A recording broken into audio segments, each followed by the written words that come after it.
Party అధికారం వచ్చిన తర్వాత వైరా మున్సిపాలిటీ మురికి మున్సిపాలిటీగా మార్చేశారు. ఎందుకనంటే సిపిఎం పార్టీ ప్రతి వార్డులో ప్రతి సమస్య మీద అధ్యయనం చేశాం, యాత్రలు చేశాం.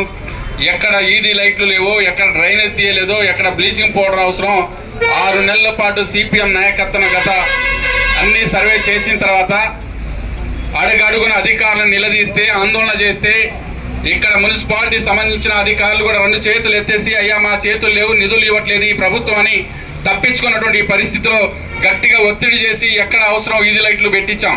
ఎక్కడ డ్రైనేజ్ కంపు కొట్టుతున్నటువంటి వైరా మున్సిపాలిటీని బాగు చేయాలని పోరాటం చేసిన చరిత్ర ఈ మున్సిపాలిటీ ప్రజలందరికీ తెలుసు. కాబట్టి సోమవారం అయినా, గణగలపాడైనా, దిద్దపూడి అయినా, పల్లిపాడైనా, లాలాపురం అయినా, వైరా మున్సిపాలిటీ ఈ ప్రాంతంలో అంతా కూడా అన్ని సమస్యలు అవగాహన ఉన్నటువంటి పార్టీ సిపిఎం, గతంలో అభివృద్ధి చేసిన పార్టీ బీఆర్ఎస్ ఇవాళ కలిసి కట్టుగా మీ ముందుకు వస్తా ఉన్నాం.